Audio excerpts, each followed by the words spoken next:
Bapak, Ibu, dan saudari-saudara yang dikasihi dan mengasihi Tuhan, selamat siang berkah dalam.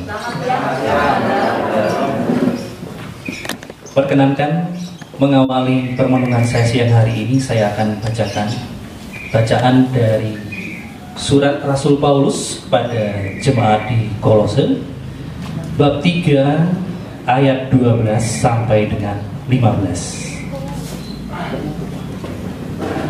Karena itu, sebagai orang-orang pilihan Allah yang dikuduskan dan dikasihinya, kenakanlah belas kasihan, kemurahan, kerendahan hati, kelemah lembutan, dan kesabaran. Sabarlah kamu seorang terhadap yang lain,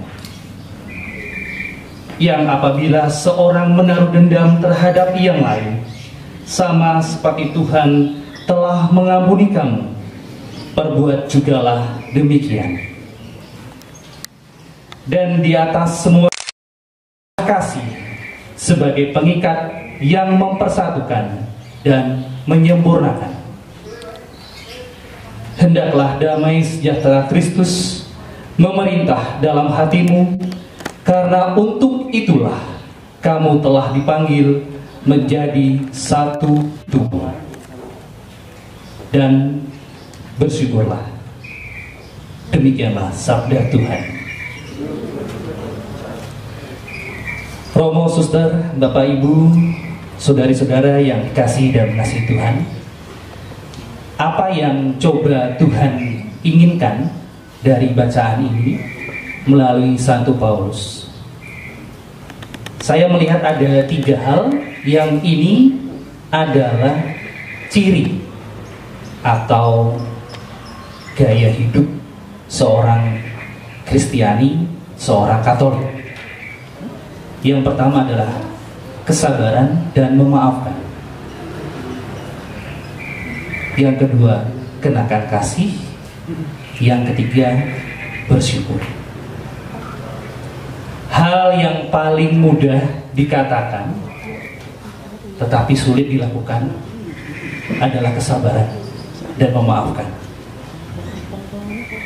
Pada saat kita di posisi melihat seseorang sedang mengalami pergulatan batin, konflik dengan sesama, dengan atasan di kantor, dengan pasangan, kita mungkin akan dengan mudahnya yang sabar, tenang, coba bertahan, coba berdoa. Tetapi bagaimana pada saat sebaliknya, kita di posisi sebaliknya? Hello, saya yang merasakan, saya yang melakukan, kamu mungkin tidak merasakan apa yang aku lakukan. Sangat mudah dikatakan, tetapi sulit dilakukan. Sabar itu berat, kesel, emosi. Hal-hal yang membuat kita menjadi seakan-akan jauh akan Tuhan. Tetapi sabar itu harus dilakukan karena apa? Dalam bacaan sudah disebutkan, sabarlah kamu seorang terhadap yang lain, sama seperti Tuhan telah mengampuni kamu, kamu perbuat jugalah demikian. Tuhan saja sudah sabar dengan kita. Tuhan sudah mengampuni kita. Tuhan sudah melakukan semuanya pada saat kita meninggalkan Tuhan.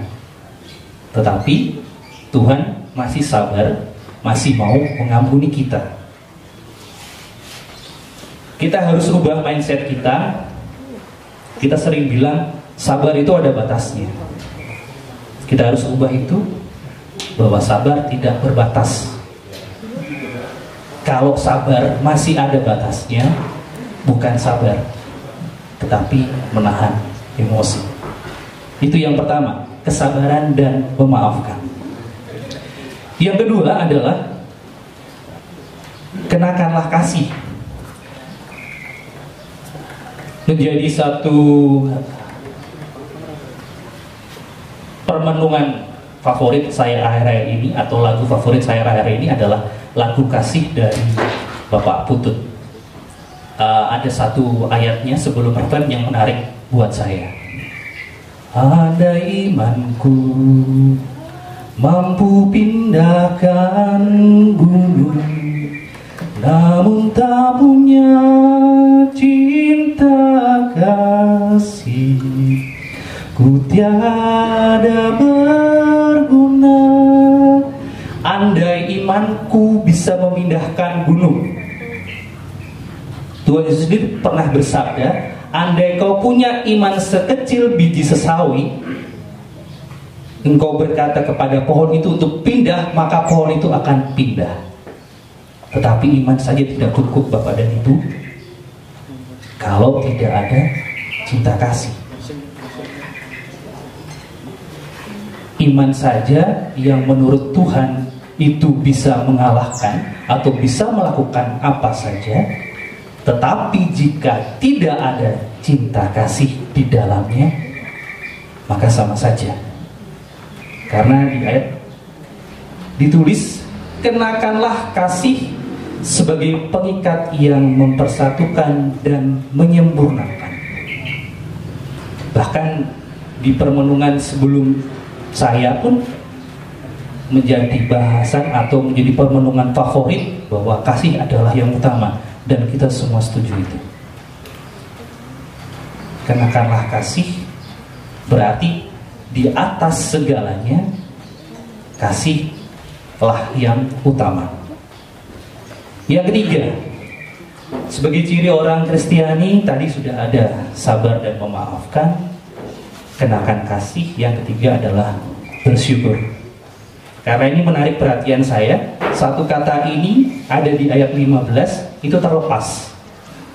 Hendaklah damai sejahtera Kristus memerintah dalam hatimu, karena untuk itulah kamu telah dipanggil menjadi satu tubuh. Titik. Sebelum ganti ayat berikutnya, ada satu kata, ada satu ayat menarik. Dan bersyukurlah. Bersyukur buat kita ternyata masih sebatas apa yang sesuai dengan keinginan kita. Tetapi menurut saya, bersyukur adalah suatu wujud kepuasan atas keputusan Tuhan, apapun keputusannya. Kepuasan atas keputusan Tuhan, apapun itu keputusannya, baik itu yang menurut kita adalah baik atau yang menurut kita kurang baik. Menurut kita ya, karena menurut Tuhan semua itu adalah baik buat kita. Ada satu cerita menarik mengenai rasa bersyukur. Seorang Romo yang sangat religius ya semua Romo saya pikir religius ya, sedang berjalan-jalan ke suatu desa wisata di negeri antah berantah, dan di sana dia berjumpa dengan seorang penjual kuda. Apa yang menarik bagi Romo ini, karena si penjual kuda itu menyebutnya kuda ini adalah kuda Kristen. Kok bisa? Kalau mau jalan, kuda ini hanya diperintah puji Tuhan, maka dia akan jalan. Kalau mau berhenti, tinggal bilang haleluya. Wah, menarik ini, kata Romo. Karena jarang kuda yang bisa se-Kristen ini. Puji Tuhan dia berjalan, haleluya dia berhenti. Akhirnya si Romo itu mencoba menunggangi kuda itu seharian. Tidak henti Romo itu berkata, puji Tuhan, jalan. Tuplak, tupluk, tuplak, tupluk, tuplak, tupluk. Haleluya, berhenti. Puji Tuhan, jalan lagi. Haleluya, berhenti. Tidak dirasa hingga suatu titik si Romo dan kuda itu berada di tepi jurang. Romo tadi lupa ya, saya harus bilang apa ya? Ini biar kudanya berhenti udah sampai di ujung jurang. Akhirnya kamu bilang, oh iya, kalau nggak salah haleluya. Haleluya. Pas tepat di ujung jurang, kuda itu berhenti. Untunglah saya ingat mantranya, untunglah saya ingat apa yang dikatakan penjual tadi. Namanya Romo religius kan. Dia mengucap syukur pada Tuhan. Puji Tuhan, akhirnya jalan lagi. Bapak dan Ibu, sudahkah kita memiliki 3 ciri orang Kristen? 3 ciri orang Kristiani? Bersabar dan memaafkan. Pasti susah sekali. Yang kedua adalah kenakanlah kasih di atas segalanya. Kemudian bersyukur.